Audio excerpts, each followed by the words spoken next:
Hello student, मैं Tara Bharati. Welcome to Tara Bharati classes.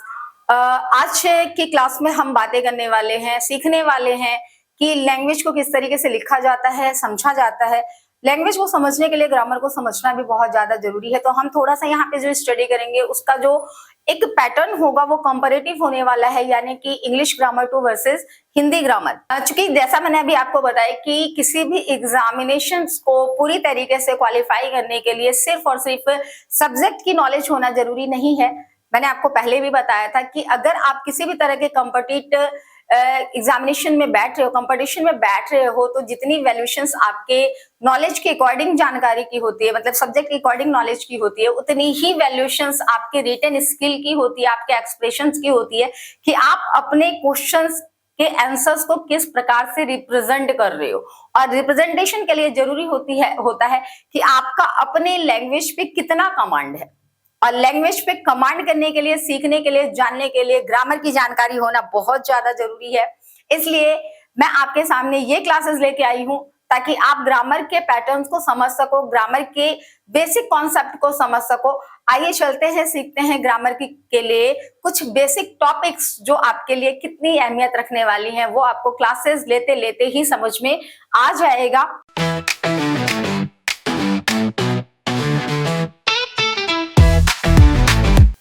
ठीक है, आज हम बात करने वाले हैं इंग्लिश वर्सेस हिंदी की। थोड़ा सा सुनने में अजीब लग रहा होगा कि इंग्लिश वर्सेस हिंदी। देखिए, पहले तो यहाँ पे ये समझ के चलते हैं कि लैंग्वेज या भाषा होती क्या है। लैंग्वेज और भाषा कहने को जानते सभी हैं, लेकिन इसे पूरी तरीके से एक्सप्लेन कर पाना थोड़ा सा डिफिकल्ट हो जाता है। मैं यहाँ पे डिफाइन कर रही हूँ कि लैंग्वेज या भाषा कहते किसे हैं। इन इंग्लिश लैंग्वेज या इन हिंदी लैंग्वेज कहना बहुत इजी है कि हम मीडियम जो है वो हिंदी या इंग्लिश का इस्तेमाल कर रहे हैं। भाषा एक माध्यम है जिसके द्वारा हम अपने विचारों को प्रकट करते हैं, हम अपने इमोशंस को, अपने अंदर चलने वाली गतिविधियों के बारे में लोगों से चर्चाएं करते हैं। अगर हम सिर्फ इनको शब्दों में बयां करें या शब्दों में दिखाएं कि इसको कैसे परिभाषित किया जा सकता है, तो भाषा वो माध्यम है जिसके द्वारा मानवीय भावनाओं को प्रकट किया जाता है। या फिर अगर हम इसे इंग्लिश में डिफाइन करना चाहते हैं तो language is the process in which we explain the human emotions to any other person। Language कई प्रकार की होती हैं। आपकी स्थानीय भाषा होती है, राष्ट्रीय भाषा होती है, अंतरराष्ट्रीय भाषा होती है, जैसे कि Tamil, Telugu, Malayalam, Kannada, Dutch, German, Roman और कई तरह की भाषाएं। भाषा को प्रदर्शित करने के लिए 3 माध्यम आपको बताए गए हैं: मौखिक, लिखित और सांकेतिक। मौखिक मतलब by speak, by written and by symbolic. भाषा को प्रदर्शित करना एक सहज मानवीय भावना है जो कि हम काफी पुराने समय से देखते चले आ रहे हैं कि लोग अपनी गतिविधियों को एक्सप्लेन करने के लिए, अपनी भावनाओं को प्रकट करने के लिए, लोगों के साथ कम्युनिकेशन करने के लिए, व्यवहार बनाने के लिए भाषा का प्रयोग करते हैं। लेकिन भाषा को आप कितने बेटर तरीके से बोल पा रहे हो, समझ पा रहे हो, इसके लिए जरूरी है कि आप इनके अक्षरों, वर्णों के बारे में जानकारी रख सको। मैंने हिंदी और इंग्लिश को एक दूसरे के अगेंस्ट खड़ा किया है। क्यों? क्योंकि हिंदी में जहां वर्णमालाओं की संख्या, अक्षरों की संख्या 52 होती है, इंग्लिश में ठीक उसकी आधी होती है, यानी 26 लेटर्स का अध्ययन हम करते हैं। और इन 26 लेटर से ही दुनिया के सारे वर्ड्स निर्मित होते हैं, बनाए जाते हैं, उनका डेरिवेशन किया जाता है। हिंदी में 52 अक्षर होते हैं, उनकी मात्राएं अलग से सेपरेट की जाती हैं। तो यहाँ पर हम चर्चा करने वाले हैं सबसे पहले ये कि वर्ण किसे कहा जाता है या इंग्लिश में अल्फाबेट किसे कहा जाता है। इंग्लिश में अल्फाबेट कहने का तात्पर्य होता है in English language group of 26 letter is known as alphabet. अंग्रेजी वर्णमाला में 26 अक्षरों के समूह को अल्फाबेट कहते हैं। अल्फाबेट को हम हिंदी में अक्षरमाला और वर्णमाला दोनों ही कहते हैं। लेकिन अगर बात हिंदी ग्रामर की जाए तो हिंदी ग्रामर में थोड़ा सा वेरिएशन आ जाता है। हिंदी ग्रामर में वर्ण को परिभाषित करने के लिए मुंह से निकलने वाली वह छोटी से छोटी ध्वनि जिसके खंड या टुकड़े नहीं किए जा सकते, जिनके खंड या टुकड़े नहीं किए जा सकते हैं, उन्हें हम वर्ण कहते हैं। और वर्णों के समूह को वर्णमाला कहा जाता है। वर्णों के क्रमागत कंसेक्यूटिव अगर अरेंजमेंट है तो उसे हम वर्णमाला कहते हैं। हिंदी में और इंग्लिश में ही दोनों में जो एक कंपैरिजन सिमिलरिटीज आ जाती है, कंपैरेटिव सिमिलरिटीज आ जाती है, वो सिमिलरिटीज यहाँ पर होती है उसके व्याकरण को लेकर। यानी व्याकरण को डिफाइन करते समय क्या कहना चाहिए। जैसे कि मैंने आपको यहाँ पे एक बहुत ही इजी सा एग्जांपल दे रही हूँ। छोटा बच्चा जैसे ही बड़ा होता है उसे घर के लोग, घर के फैमिली मेंबर्स बोलना सिखा देते हैं। वो बोलना जानता है, वो भाषा जान रहा होता है, चीजों को एक्सप्लेन करना जान रहा होता है, लेकिन उसके बावजूद भी उसे एक गुड बिहेवियर मैनर सिखाने के लिए हम उसे या तो प्ले स्कूल में एज के अकॉर्डिंग या तो फिर क्लासेस ज्वाइन करने के लिए स्कूल में एडमिशन कराते हैं।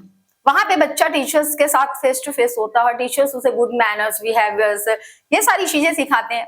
तो यहाँ पे ग्रामर भी किसी भी लैंग्वेज को सही तरीका देता है, एक मैनरशिप प्रोवाइड करता है कि अगर आप भाषा लिख रहे हो तो आपकी भाषा शुद्ध होनी चाहिए, उसमें ग्रामेटिकली मिस्टेक नहीं होना चाहिए। तो इस तरीके से हम व्याकरण को परिभाषित करने के लिए, एक्सप्लेन करने के लिए ये कह सकते हैं कि व्याकरण वह कला है जो किसी भी भाषा को शुद्ध शुद्ध पढ़ना, बोलना, लिखना और समझना सिखाता है।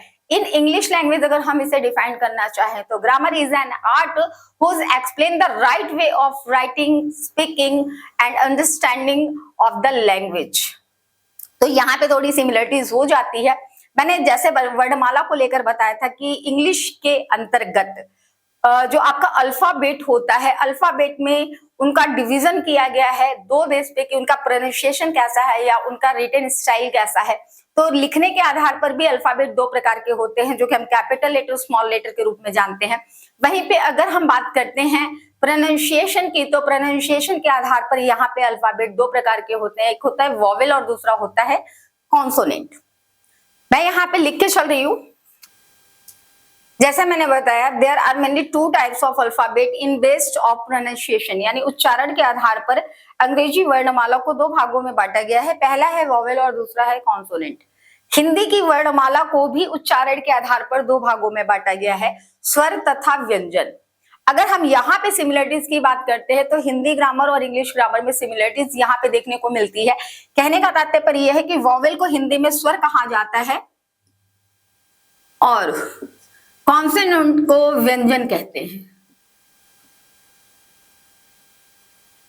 जहां वॉवेल को प्रोनाउंशिएट करने के लिए किसी की भी मदद की आवश्यकता नहीं पड़ती, यानी कि किसी भी सेकंड लेटर्स की आवश्यकता नहीं पड़ती, वहीं पे कॉन्सोनेंट को प्रोनाउंशिएट करने के लिए वॉवेल्स की आवश्यकता पड़ती है। वॉवेल्स के को बिना प्रोनाउंशिएट किए हम कॉन्सोनेंट को प्रोनाउंशिएट नहीं कर सकते। मैं एक बार फिर से बोलना चाहूंगी, those letters pronunciated by help of vowel is known as the consonant। लेकिन वहीं पे vowel को pronunciate करने के लिए किसी भी other letters की आवश्यकता नहीं पड़ती है।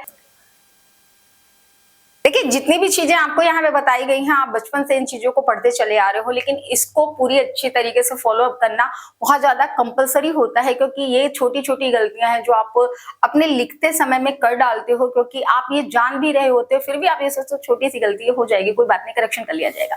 लेकिन ऐसा नहीं है, आपको इन चीजों को थोड़ा सा वैल्यूएशन ज्यादा देनी पड़ेगी, क्योंकि ये आपके रिटन स्किल में मदद करने वाले हैं।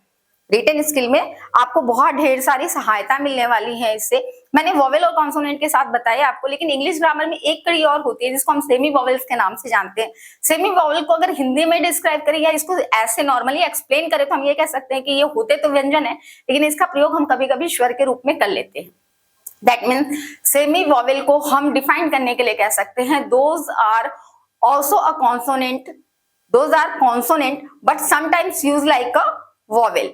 और इस तरह का प्रयोग हम तब करते हैं जब हम किसी की भी साउंड वैल्यू पढ़ते हैं। यानी आपने कई तरह के इंग्लिश वर्ड को देखा होगा जिसमें कुछ लेटर्स साइलेंट हो जाते हैं, कुछ लेटर्स का प्रोनाउंसिएशन समय समय पर बदल दिया जाता है। तो यहाँ पर ये सेमी वोवेल जो होते हैं वो काफी ज्यादा वैल्यूएशंस रखते हैं, काफी ज्यादा मायने रखते हैं, ताकि आप इंग्लिश को सही तरीके से प्रोनाउंशिएट कर पाओ, इंग्लिश के वर्ड्स को सही तरीके से प्रोनाउंशिएट कर पाओ। इसी तरह के और भी ग्रामेटिकली पैटर्न से संबंधित जितने भी जानकारियां हैं मैं आपको कंटिन्यूटी के साथ आगे के क्लासेस में देती रहूंगी। और ये सारी चीजें पूरे ही दावे के साथ मैं कह सकती हूँ, ये चीजें आपको बहुत ढेर सारी मदद करने वाली हैं आपके रिटन स्किल को इम्प्रूव करने के लिए। तो ये वीडियोस आपसे स्किप ना हो जाए, इसलिए इन वीडियोस को लाइक कीजिए, शेयर कीजिए और सब्सक्राइब कीजिए। धन्यवाद।